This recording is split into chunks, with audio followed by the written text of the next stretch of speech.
Alô galera, tudo bem? Professor Alexandre na área. Para quem não me conhece, para quem não conhece o canal Professor Alex, sejam todos bem-vindos. Tem um QR Code aqui também para você entrar direto no canal, tudo bem? Vamos continuando aí, história. Falaremos hoje da reforma e contra-reforma, um assunto bem complexo, né? E que eu particularmente gosto muito. Muitos alunos acabam não entendendo esse processo direito, e ele é um processo que faz parte da história e ele é bem atual, né? Tem tudo a ver com o contexto atual que nós falaremos na aula, né? Antes disso, é claro, né, se inscreva no canal Professor Alex, vai lá, indique para um amigo, tal. Nosso canal é de história e também de geografia. E também 3 temas voltados para a parte da empresa, do mercado, dos negócios, que é tecnologia, administração de empresas e logística. Legal? Então são 5 áreas do conhecimento, amplas. Espero que vocês gostem. Está tudo dividido em playlist no canal, então é só você ir lá com calma e, né? Tá bem dividido, não tem como você se perder nesses 5 temas, legal? Então, vamos lá, vamos iniciar. Então, se prepara aí, se ajeite na poltrona e vamos para a aula. Bom, o que foi a tal da reforma, né? Na verdade, essa reforma, é uma reforma protestante, então houve ali uma divisão no interior do cristianismo, né, houve também o questionamento do poder do Papa naquele momento, e foi cobrado várias coisas, fim da corrupção, fim de comércio, dentre outras coisas que foi pedida e cobrada nessa época da reforma, ok? Então, se vocês observarem, ela foi uma reforma que ela buscava, nós falaremos a seguir, a um protesto do que existia, que era o poder absoluto da igreja, o poder na mão do Papa. Então foi uma coisa mais ou menos por aí, a reforma. E a conduta também dos religiosos da época, da igreja em si, que nós falaremos nos próximos slides. Então vamos só contextualizar um pouquinho. Então tinha ali o poder universal do Papa. Então ali no século XV muitos reis passaram a ver o Papa, né, que no caso ali que é líder de toda a cristandade europeia, como um obstáculo ao fortalecimento do poder real. Então, para o poder real se justificar e crescer, tinha um obstáculo ali que era o poder que era considerado universal pelo Papa. Então, eles se opunham também à saída de dinheiro de seus reinos e principados para Roma. Que no caso que era a sede ali do papado. Esse dinheiro saía em razão de taxas e tributos pagos à igreja pelos fiéis. E tinha também corrupção no clero, e também havia muito despreparo. Muitos membros da igreja tinham comprado o cargo de bispo ou cardeal.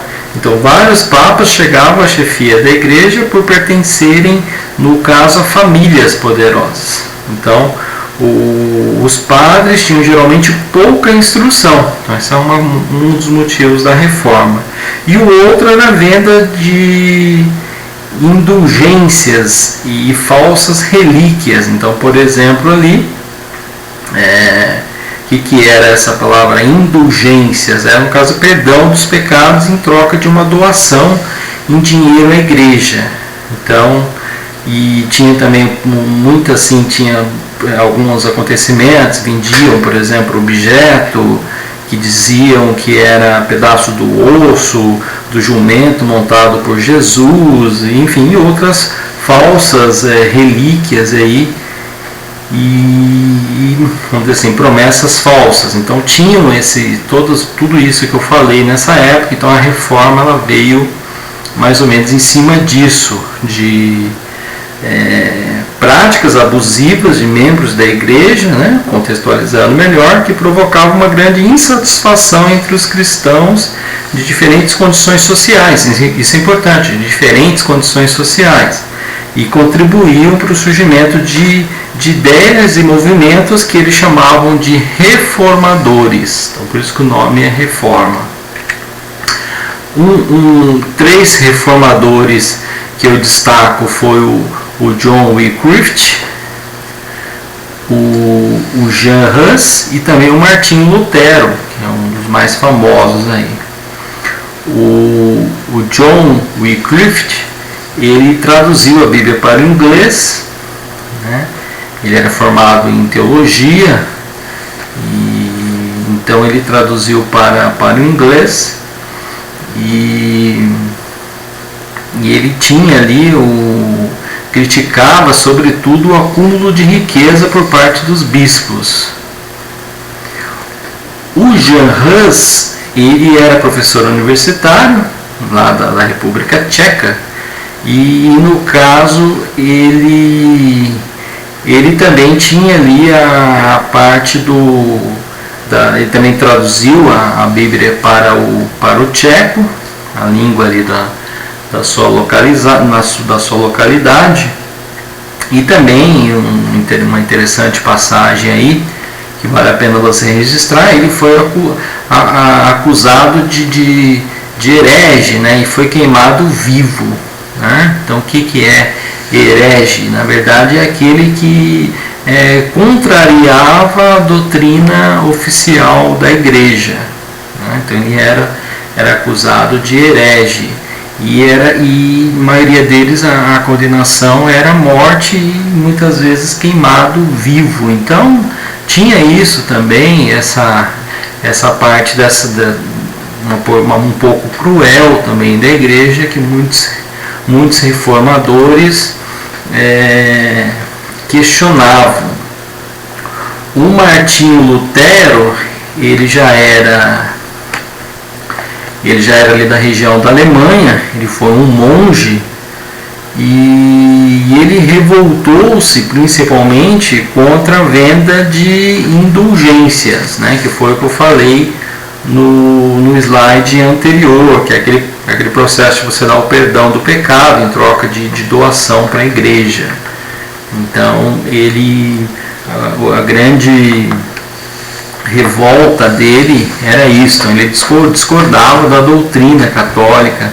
Com isso que ele deu esse início também, ajudou a dar início a esse movimento chamado reforma protestante, porque essa reforma ela protestava para tudo aquilo que a Igreja Católica praticava naquela época, ok? Então teve vários processos aí, vários reformadores que contribuíram.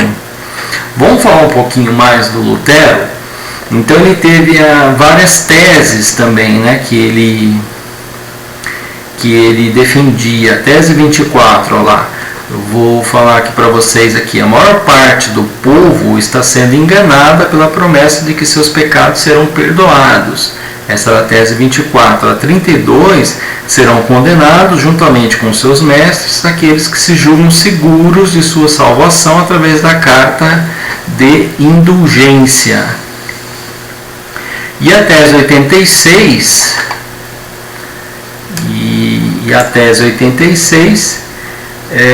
para que o Papa, cuja fortuna hoje é maior do que a dos ricos,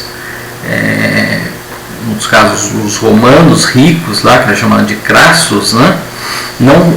Eles não constroem com seu próprio dinheiro, ao menos a Basílica de São Pedro, ao invés de fazê-lo com o dinheiro dos pobres. Então vamos contextualizar um pouco isso, porque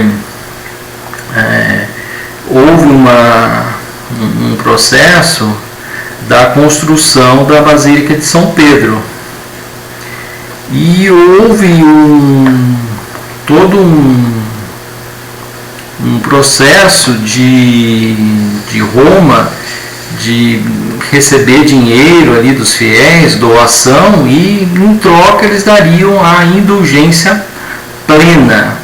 O que isso queria dizer? Que era perdão de todos os pecados. Então Martinho Lutero se indignou com isso, né? Pregou na porta da sua paróquia as 95 teses, é o que está mostrando na foto aí, e teve ali duras críticas à igreja. Legal? Então ele fundou uma doutrina própria na sua igreja e ele criou ali pontos importantes como a justificação pela fé. Teve também o sacerdócio universal. Todo cristão é capaz de interpretar a Bíblia por si só. Então é importante esse ponto que ele destacava. Colocou também somente 2 sacramentos, que eram o batismo e a Eucaristia. Determinou que o culto aos santos não tinha nenhum fundamento, isso é comum nas igrejas protestantes, né? E qualquer membro da igreja podia se casar. Então retirou esse processo que de repente o líder da igreja não poderia se casar, que tem até hoje, né? Vocês sabem, um padre ele não pode se casar. Então tirou essas coisas aí e criou uma reforma e foi muito importante, marcou essa reforma protestante, ela marcou época, né? Mas também existiram outros personagens. Teve também a reforma do João Calvino, que vale a sua pesquisa. Ele defendia a salvação pela fé, também contestava o culto às imagens, né? E o interessante aqui que eu quero que vocês tomem nota, ele defendia, o João Calvino, a predestinação absoluta. Legal? Então, o que é isso? Que as pessoas nada podiam fazer para mudar o seu destino. Contextualizando um pouquinho mais, é importante isso. Para ele, alguns predestinados por Deus tinham vida eterna e outros, infelizmente, tinham a morte eterna. Então teve esse reformista também. Teve também a reforma na Inglaterra, que foi conduzida pelo rei Henrique VIII. Ele rompeu com a igreja em 1531 e fundou a igreja anglicana, que vale a sua pesquisa também. Legal? Muito importante aqui essa passagem também. Dada um outro reformista aí, a igreja anglicana. Legal? O que conta na história, né, que no caso ele pediu ao Papa que anulasse seu casamento com a filha de um rei da Espanha, dizendo que ela não conseguia lhe dar um filho homem. Aí o que aconteceu? O Papa negou e ele decidiu romper com a igreja. Então foi isso que aconteceu. Ele se casou novamente. E ao saber disso, o Papa anulou seu casamento, excomungou ele da igreja, mas o parlamento inglês ali da Inglaterra reagiu apoiando o Papa. Então houve ali o ato e eles romperam de forma geral ali com a igreja, confiscaram terras da igreja. Então houve também essa passagem que é bem importante. E a Contra-Reforma foi para conter o protestantismo, que foi todas essas reformas, que houve ali a ordem dos jesuítas, né? Isso aconteceu até no Brasil na época do descobrimento. Houve também o Concílio do Trento e teve também o tribunal ali de Inquisição, que era o tribunal que julgava